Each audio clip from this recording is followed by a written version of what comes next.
ఆగో తేలాల అంటారు. ఇట్లా అడ్డగించబడతాం మనం. నా పాయింట్ ఏంటంటే, ఏమయ్యా బాగు చేసావు, స్వస్థపరిచావు, పాపం నువ్వే పోయి కనపడితే బాగుండు కదా. నో, టచ్ చేశాడు, తాకాడు, సంఖ్యలో చుట్టుముట్టినాయి. ఇప్పుడు యేసయ్య ఏమంటాడు తెలుసా? వాడే తెంచుకొని రావాలంటాడు. కొడితే అర్థమైతే గట్టి కొట్టు.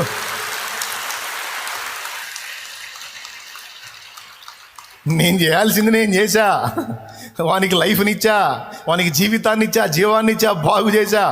ఇప్పుడు ఏ సంఖ్యల్లో వస్తాయో నాకు తెలుసు, వాడిని ఎవరు ఆపుతారో తెలుసు, ఎట్లా బ్రేక్ కొడతారో తెలుసు. ఆ సంఖ్యలన్నీ వాడే తెంచుకొని తెగబడి రావాలి. తానే నన్ను వెతకాలి. నేను వెతుకుతూ వెళ్ళి టచ్ చేశా కదా, ఇప్పుడు తానే అన్ని తెంచుకొని రావాలి. ఇది వానికి టెస్ట్. అరే పెద్ద జనసమూహం అయిపోయింది అక్కడ. ఏందంటే గుడ్డోడి కళ్ళు వచ్చినాయి. హాట్ న్యూస్ ఓకే, కానీ స్వస్థపరిచినోడు నచ్చడు. అదొక్కటి వాళ్ళకి తలకాయ నొప్పి అయిపోయింది. ఎవరంటే యేసు బాగు చేశాడు అనొద్దంటారు వాళ్ళు. పాపం బిడ్డలు ఎంత అల్లాడిపోయారు. కళ్ళు వచ్చినాయి, మేము కూడా పార్టీ చేస్తాం, పండగ చేస్తాం. నీ కళ్ళు వచ్చినాయి, నీ కళ్ళు రావటం మాకు ఆనందమే, కానీ ఆ యేసు ఇచ్చాడని చెప్పవాక అక్కడ మండుతుంది మాకు. అది ఇచ్చింది ఆయనేరా నాయన, మరి ఇంకేమని చెప్పాలి? నేను బాగుపడ్డది అక్కడే, నా కళ్ళు వెలిగించబడ్డది అక్కడే, నేను స్వస్థత పొందింది అక్కడే, నేను ఒక మనిషిగా మారింది అక్కడే, నా ప్రవర్తన మారిపోయింది అక్కడే, నా జీవితం దిద్దబడ్డది అక్కడే. మనిషి యొక్క నైతిక విలువలు, నీతి ప్రవర్తన అనేది నేర్చుకుంది యేసు దగ్గరే.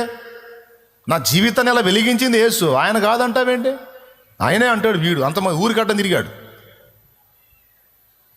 మళ్ళీ అంటారు, ఇదిగో అబ్బాయి దేవుణ్ణి మయంపరచు, మనిషిని కాదు దేవుణ్ణి మయంపరచు. మనిషిని కాదు దేవుని మయంపరచు అంటే అర్థం తెలుసు. యేసు అనవాకు, యేసు ఒక మనిషి, దేవుడిచ్చాడను వదిలేస్తా ఉంటాను. నేను ఎందుకంటాను? దేవుడే యేసులో ఉన్నాడు, యేసే దేవుడు, దేవుడే యేసు నా కళ్ళు తెరిచాడు అంటాడు. వీళ్ళు ఎట్లన్నా చేసా యేసును కట్ చేయాలని వీడు ఎట్లన్నా చేసా యేసును లింక్ చేసి వీడు మామూలు లేదా ఫైటింగ్. ఇంటికి పోయినా చూసుకోండి, యోహాను సువార్త 9వ అధ్యాయం. దేవునికి స్తోత్రం, హల్లెలూయా. 4వసారి ఇంకొకటి వచ్చి అడిగాడు. అతను అడుగుతున్నాడు, మళ్ళీ మొట్టమొదటి నుంచి చెప్పి అసలు ఏం జరిగింది చెప్పి అంటాడు. ఏంది ఇన్నిసార్లు అడిగారు, కంపతీసి మీరు కూడా మారుతారు ఏందన్నాడు. మీకేంది ఇంత భారం కలిగింది, మీరు కూడా వస్తారా నాతో? ఎవర్రా? నీలాంటి పాపాత్ములు పోతారు అక్కడికి, మేము ఎందుకు వస్తాం? నేను పరిశుద్ధులు అయితే, మరి పరిశుద్ధులు నన్ను వదిలిపెట్టండి రా. అస్సలు మామూలుగా ఉండదు అది. నేను ఎన్నిసార్లు చదివాను అన్నిసార్లు. యోసేపు స్టోరీ చూస్తేనేమో ఏడుస్తా, యోహాను 9 చూస్తేనేమో నవ్వుకుంటా. ఎందుకంటే అసలు ఒక్కడే ఊరు మొత్తం తలకిందులు చేశాడు. వాళ్ళ అమ్మా నాన్న పిలిపించారు, వాళ్ళు వచ్చారు. గుడ్డివాడిగా మీకు పుట్టిన కొడుకు మీ అబ్బాయి ఈడేనా అంటే మావాడేనా? ఈడే మా అబ్బాయి, మేం కన్నోడే అని వాళ్ళు చూడు. అబ్బాయి మావాడే కానీ వాడి కళ్ళు ఎట్టు వచ్చినాయి మాకు తెలియదు. వాళ్ళు చూడు, అసలు వాడు మావాడే కానీ వాడి కళ్ళు ఎట్టు వచ్చినాయి మాకు మాత్రం తెలియదు. మమ్మల్ని అడగొద్దు, వాడు పెద్దవాడే, వాడిని అడగండి. వాళ్ళకి తెలుసు యేసు ప్రభు అంటే వీళ్ళకి నచ్చదు, యేసు ప్రభు అంటే గుంపు అస్సలు పడదు, యేసు ప్రభు అంటే వీళ్ళు లేస్తారు కాబట్టి మాకు తెలియదు అన్నారు. వీళ్ళు తెలివిగా వాడికి మండిపోయింది. మా అమ్మ మా నాన్నకు కూడా కృతజ్ఞత లేదు. నా కళ్ళు లేనివాడిని కళ్ళు ఇచ్చాడు యేసు ప్రభు అని అవసరమైతే నా పక్షంగా నిలిచి, యేసయ్యా మా అబ్బాయి కళ్ళు తెరిచాడంటయ్యా, వాడు చెబుతున్నాడు కదా అనాల్సింది పోయి ఇల్లు సాక్ష్యం సైలెంట్ అయింది. ఏంది ఏడిచారు, సాక్ష్యం ఆపితే ఆపారు, నేను ఆగుతాను అయింది. వాడు మాత్రం గట్టి కూర్చున్నాడు. యేసే నా కళ్ళు తెరిచింది. దేవుడు పాపల మనవి ఆలకించడు. ఆయన పాప అని మీరు అంటున్నారు, పాప అయితే ఆయన ప్రార్థన, ఆయన మనవి, ఆయన స్వస్థత ఎలా వచ్చింది? ఆయన తాకి నన్ను బాగు చేశాడు. పెద్దలారా తీర్పు ప్రకటించడాయా? ఇదే తీర్పు. ఇంత చెప్పినా ఈ మూర్ఖుడు వినకుండా యేసే నా కళ్ళు తెరిచాడని యేసునే మయంపరుస్తున్నాడు, కానీ ఈ మూర్ఖుడు దేవుని మయంపరచట్లా. ఏంటి? అతను ఒక మూర్ఖుడు, అతన్ని ఘనపరిచే ఇతను ఒక మూర్ఖుడు గనుక ఇతడు యేసుని ఘనపరిచినందున, దేవుని మహిమపరిచినందున ఇతన్ని ఈ ఊరు నుండి వెళ్ళేస్తున్నాం. ఎవడైనా ఇతనికి హెల్ప్ చేసినా, మాట్లాడినా, ఇతని వ్యవహారాలకి వెళ్ళినా వాడిని కూడా వెళ్ళేస్తాం. ఇది ఈ ఊరి కట్టడ శాసనం అని పెట్టి మొత్తం కలిసి వెలేశారు. వెలేశారన్న సంగతి తెలుసుకొని అప్పుడు వచ్చాడు యేసయ్య వాని దగ్గరికి.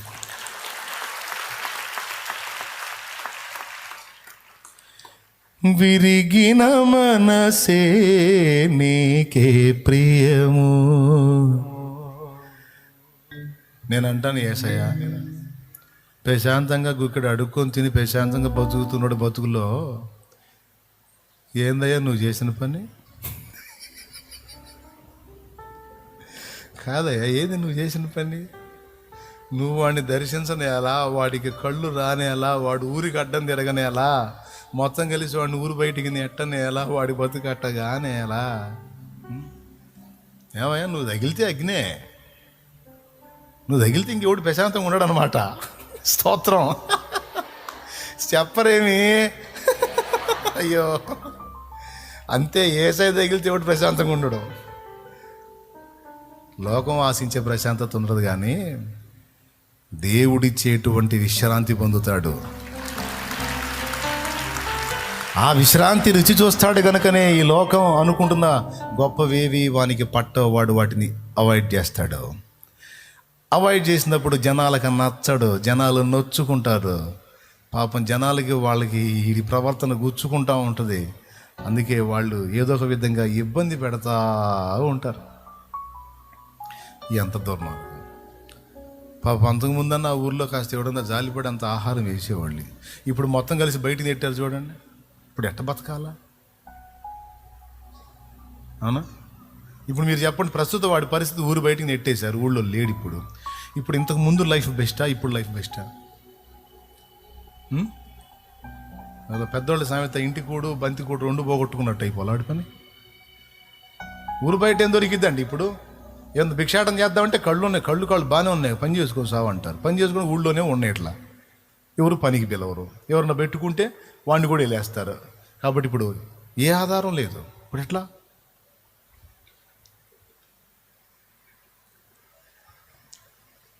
ఇదంతా యేసయ్య ఆయన దర్శించబట్టేగా. అట్లాగే మీరు కూడా ఒకసారి వెనక్కి తిరిగి చూసుకొని ఏం చేద్దాం, ఈ పరిస్థితి ఎందుకు వచ్చింది? ఇందుకేగా నేను అంటాను, నీ బొందకే కానీ. అట్లా ఎవడన్నా సనుక్కుని కొనుక్కుంటే వానికి ఇదే మాట. అందుకేగా ఆయన దగ్గర బాబట్టేగా, ఆయన మన బ్రతుకులు రాబట్టేగా, ఇందుకే నీ బొందకేగా. పిచ్చి మొహమా. ఎన్ని ఊళ్ళైతే ఒక యేసుతో సమానం అవుతాయి? ఎంత బంధువులైతే ఒక యేసుతో సమానం అవుతారు? ఎంత చుట్టాలు పక్కాలైతే ఒక యేసుతో ఈక్వల్ అవుతారు? ఎన్ని అధికారాలైతే ఒక యేసుతో సమానం అవుతాయి? ఎన్ని ఆస్తులైతే ఒక యేసుతో సమానం అవుతాయి? ఎంతమంది ఆత్మీయులైతే యేసుతో సమానం అవుతారు? అవుతారా? యేసయ్యతో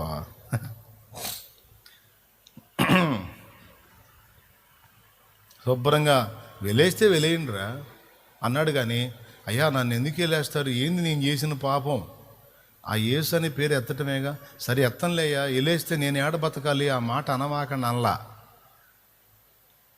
నాకు మేలు చేసిన రోడ్డు విషయంలో ఇంత దుర్మార్గంగా వ్యవహరిస్తున్నారే. అసలు ఈ ఊళ్ళో నేను ఉంటే అంత ఊడితే అంత.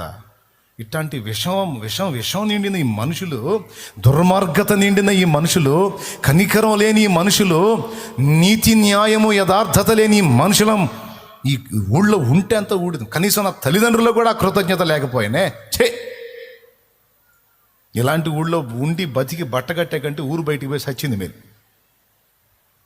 ఉంటే తింటా, పెడితే దేవుడు పెడితే తింటా, లేకపోతే ఆమెతో ఎండుకు చస్తా. కానీ ఈ దరిద్రుల మధ్య మాత్రం నేను ఉండనని వేస్తే ఏం కదా.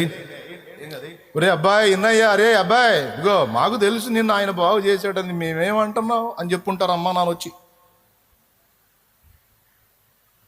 పిల్లగాడికి ఎట్నో కళ్ళు వచ్చినాయి, బాగుపడ్డాడు అనుకుంటే ఏందిరా ఊళ్ళో నుంచే బయటికి పోతున్నావు. మేము కూడా పలకరించాది కాదు నిన్ను, జాగ్రత్త. అయినా పర్లే, కళ్ళు లేని అంధుడైన నీ బిడ్డ కళ్ళు తెరిచిన దేవుని ఎడల కృతజ్ఞత చూపలేని నువ్వు, నాన్న అమ్మ నాకు అక్కర్లా, నిజమేంటో నాకు తెలిసింది, సత్యమేంటో నాకు తెలిసింది, దేవుడెవరో నాకు దొరికాడు, నా కళ్ళు తెరిచాడు. నేను ఇక ఆయననే నిదానించి చూస్తున్నాను, ఇక ఏది నాకు లక్ష్యము లేదు. మొత్తాన్ని వదిలిపెట్టుకుని బయటకు వచ్చేసాడు. ఇప్పుడు విరిగిపోయాడు. అసలు వీడు మామూలుడు, ఎంత గర్వం వాడికి, ఎంత గర్వం అసలు. ఏంది ఊరు మొత్తం చెప్పిన ఏం లేదు ఏందోడు, కనీసం తల్లిదండ్రులు చెప్పి. వాడికి అహంకారం మామూలు అహంకారం కాదు, మహాగర్వం. అందుకే వీళ్ళు కళ్ళు ఉండవు. గుడ్డోళ్ళు మామూలు కాదు. అమ్మ వాళ్ళ కళ్ళుంటే మామూలుగా ఉంటుందా అని ఇట్లాంటి మాటలు ఎన్ని మాటలు మాట్లాడారు. వాళ్ళ లెక్కలో, తల్లిదండ్రుల లెక్కలో, సమాజం లెక్కలో అతడు ఒక అహంకారి, గర్వహృదయుడు,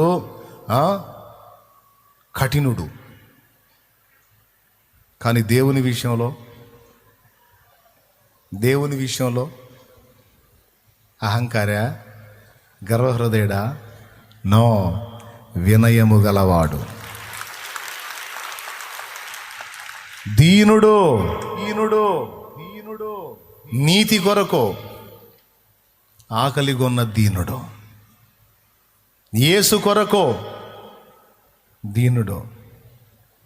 వాళ్ళు కఠినుడు, దుర్మార్గుడు, గర్వహృదయుడని వెళ్ళేస్తే ఇంతమంది చెప్పినా వెళ్ళలేదు వీడు. ఎందుకు వింటాను? మీరు చెప్తుంది న్యాయం కాదు, నేను వినను. ఆయన న్యాయవంతుడు. నేను ఆయనకి వినయం చూపుతా, నేను ఆయనకి లోబడతా, నేను ఆయన ఎదుట దీనంగా ప్రవర్తిస్తా, నేను ఆయన ముందు దీనుడనై ఉంటాను. నా దీనత్వం, దేవుని ఎదుట నా దీనత్వం మీకు గర్వంగా కనపడుతుందా? అరే గుడ్డోళ్ళు మీరురా, నేను కాదు. దేవుని ఎదుట నా వినయం, దేవుని ఎదుట నా దీనత్వం మీకు అహంకారంగా, గర్వంగా, మూర్ఖత్వంగా, కాఠిన్యంగా కనపడుతుందా? అంతేరా బాబు, మీ కళ్ళు లేవుగా, తారుమారు కనపడతాయి అన్నీ. నేనేమై ఉన్నానో నా ప్రభువుకు తెలుసు. విరిగే నా మనసు వసింప రావా, వసింప రావా. ఇప్పుడు నాకెవరు లేరు, నన్ను ఎవరు అర్థం చేసుకోరు, నన్ను ఎవరు కనికరించరు, నన్ను ఎవరు జాలిపడరు. నా వాళ్ళే నన్ను ద్వేషించే పొజిషన్కి నేను వచ్చా. అందరిలో ఉన్నాననే కానీ వెలివేయబడినట్లున్నాను, మనిషిగా బ్రతికున్నాననే కానీ వెలివేయబడ్డట్టున్నాను, కళ్ళు తెరవబడిన వ్యక్తిగానే ఉన్నాను కానీ అన్నీ కోల్పోయిన వ్యక్తిగానే ఉన్నాను. ప్రభు, ఇక నీవు తప్ప నాకెవరు లేరు. దర్శించావు, మాట్లాడావు, వెళ్ళిపోయావు, మరి నా సంగతి ఏంటి? శత్రువు నన్ను సంఖ్యలలో పడేశాడు, బంధకాల్లో పడేశాడు, ఏంది? అయినా నేను లక్ష్య పెట్టలేదయ్యా, తెంచుకొని వచ్చా బయటికి. నేను వినయం గల వారి యొద్దను, నలిగిన వారి యొద్దను, దీనుల యొద్దను, విరిగి నలిగిన హృదయాలకు నేను ఆసన్నుండి వారి దగ్గర ఉంటానన్నావుగా. వచ్చాను రా. బాబాయ్ ఎంత తెచ్చుకున్నాడో, సొంతోళ్ళు కూడా నెట్టేసేసరికి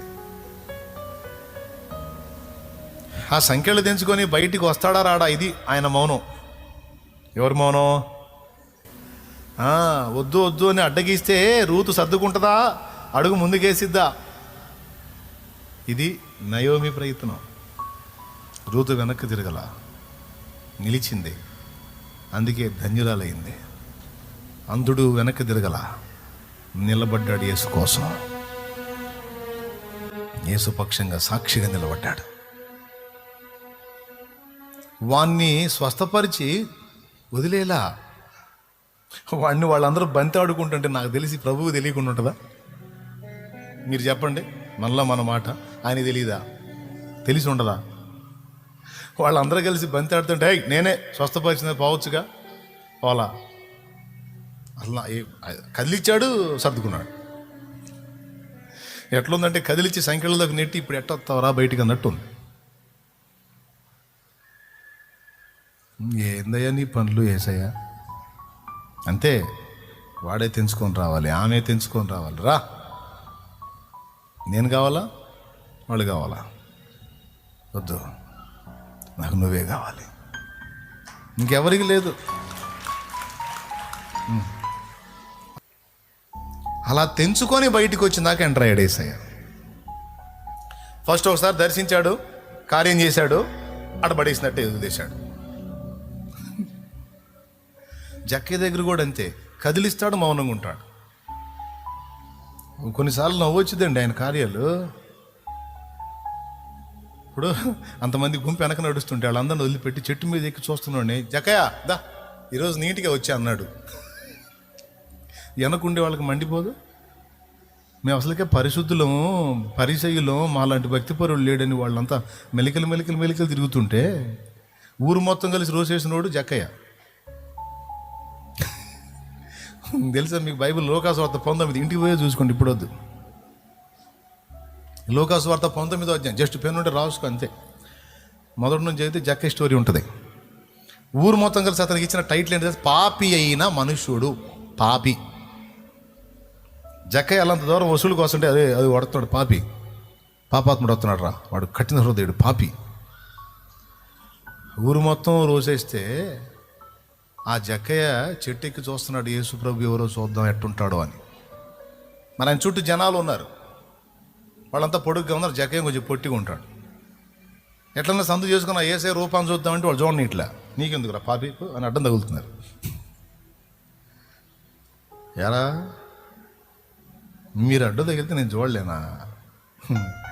నేను పొట్టోడినే కానీ బుర్రలేనోడిని కాదురా, ఎట్ట చూడాలో నాకు తెలుసు అని పరిగెత్తుకుంటా ఒక మేడి చెట్టు ఎక్కి, యేసయ్య వచ్చే త్రోవ పక్కన మేడి చెట్టు ఒకటి ఉంటే ఆ చెట్టు ఎక్కి కూర్చున్నాడు. పైన కూర్చున్నాడు, కూర్చొని చూస్తున్నాడు. ఇక యేసు ప్రభు బాగున్నాడు. నిజంగా ఈయన గురించి చాలా బాగా చెప్పారు, అందుకు తగ్గట్టే ఉన్నాడు అని ఏదో ఆయన ఫీలింగ్స్. ఆయన ఏదో జక్కయ్య చూస్తున్నాడు, ఆయన ఏమనుకుంటున్నాడు, అడుగుపోయినాక అడుగుతా, ఇంకేమనుకున్నావు జక్కయ్య నువ్వు అని. అడుగుపోయినాక ఆడికి వారు మొత్తం ఆడున్నారు. మనం వెళ్తాం కదా, వెళ్ళినప్పుడు మనం ఆయనతో కూడా ఇంటర్వ్యూ పెట్టుకుందాం. అసలు మనం అందరం కూర్చొని మాట్లాడిద్దాం, ఆయన చేత మైక్ ఇచ్చి మాట్లాడిద్దాం అక్కడ. దేవునికి స్తోత్రం. ఇక్కడికైతే ఇప్పుడు కుదరదు.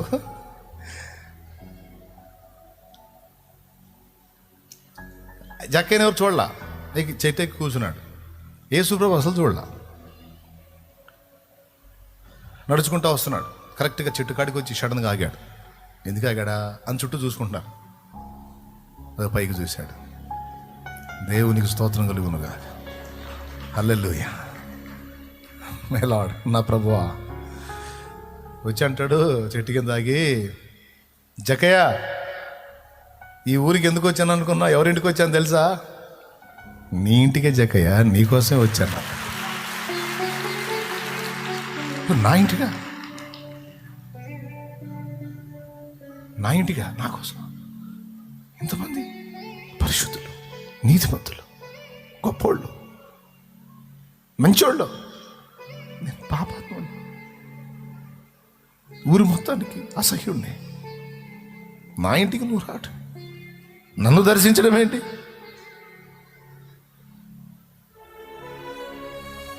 అంతే, ఆ మాటను వదిలేశాడు. ఇక జక్కయ్య హృదయం కదిలింది.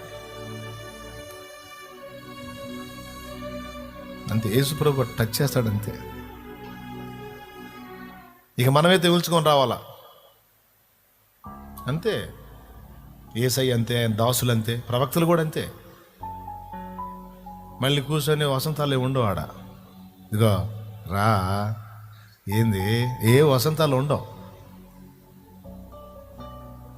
2 దోణెల మునగ చేపలు నింపి, పేతురు కదా అన్నాడు. వెళ్తానే ఉన్నాడు. ఇక నన్ను వెంబడించు, మనుషుల్ని బట్టి జాలరిగా చేస్తాను అన్నాడు. తేల్చుకోవాల్సింది పేతురే. 2 దోణెల చేపల యేసు ప్రభువా. తగిలాడంటే మాత్రం ఏదో ఒకటి చేసే కూర్చుంటాడు. మొత్తం చదువుకోండి మీరు. ఎలీషా దగ్గర ఏలియా కూడా అంతే. చేరపోయి దుప్పటేస్తాడు, దుప్పటేసి నిలబడ్డాడు. ఇక పోయి అక్కడేం ప్రసంగాలు చేసినట్టేం లేదు. ఎలీషా, నాయనా నిన్ను దేవుడు సేవ కోరుకున్నాడు, నువ్వు రావాలి, వచ్చి పోటు పడవాలి, ఈ మ్యాటర్ ఏం లేదు ఆడ. 12 అరకల చేత దుక్కి దున్నిస్తూ 12వ అరక తను దున్నుతూ వ్యవసాయం చేసుకుంటున్న ఎలీషా దగ్గరికి చేరబోయి తన భుజం మీద ఉన్న గొంగళ దుప్పటి తీసి అతని చేరబోయి అతని మీద విసిరి పక్కకు పోయి కూర్చున్నాడు చెట్టు కింద. అంతే, టచ్ చేసి వదిలేస్తాడు అంతే. ఇక ఆ మనిషి తేల్చుకొని రావాలా, చెప్పు నీ సంగతి ఏందంటాడు అంతే. తెవిల్చేశాడు వెంటనే ఎలీషా. వెళ్ళినవాడ అర్థమైంది. నేనేం చేయాలో నాకు కర్తవ్యం అర్థమైంది. నాకు దేవుడే కావాలి. దేవుడు ఆయన ప్రజల కోసం నన్ను కోరుకుంటే అంతకంటే భాగ్యమే ఉంది. వదిలేస్తాను, పొలాన్ని, ఏడ్లని, పనివారిని సమస్తం వదిలేస్తాను. నాకు దేవుడే కావాలి. అయితే ఒక్కటే, నా తల్లిదండ్రుల్ని ముద్దాడుతాను. ఒకసారి చివరిసారి వీడుకోలు చెప్పొస్తాను, పర్మిషన్ ఇవ్వను. వెళ్ళు, అడ్డం లేదు, పోయి అది చేసుకుంటా. తగిలేడంటే తేల్చుకొని రావాల్సిందే. తగిలేదు మళ్ళీ ఊరకదగలడు, కార్యం ఉంటుంది. అందునే తగిలాడు, కళ్ళిచ్చాడు, ఇంకా కానీ అన్నాడు. జక్కయ్యని తగిలాడు, మరి నీ ఇంట్లోనే ఉండాలా, నేను నీకోసమే వచ్చా అన్నాడు. నశించిన దాన్ని వెదకి రక్షించడానికే వచ్చా, నీ సంగతి చెప్పడానికి వచ్చా. మరేంటి నువ్వే నీ ఇంటికే అనేటప్పటికి ఇప్పుడు అతను తేల్చుకోవాల్సి వచ్చింది. ఇప్పుడు డబ్బా దేవుడా తెలుసుకున్నాడు. కళ్ళు లేని అందుడు తేల్చుకోవాలా, ఊరా ఏసా? ఏసే. నయోమి చెప్పింది, నేనా, నా దేవుడా, మోయాబా? చెప్పు, ఏ లైఫ్ కావాలి నీకు? ఒకవేళ రూతు మోయాబునే కోరుకుంటే వార్పా పోయినట్టు అడ్రస్ లేకుండా పోయేది. కానీ ఆశ్చర్యం చూడు, ఇప్పుడు రూత్ అడ్రస్ మన బైబిల్లోకి వచ్చింది. రూత్ అడ్రస్ కోట్ల మంది ప్రజలకు వచ్చేసింది, తరతరాలకు వచ్చింది. యేసు పేరు వచ్చిన కాడలో, ఆయన కూర్చున్న మ్యాటర్ వచ్చిన కాడలో రూతు టచ్ అయింది.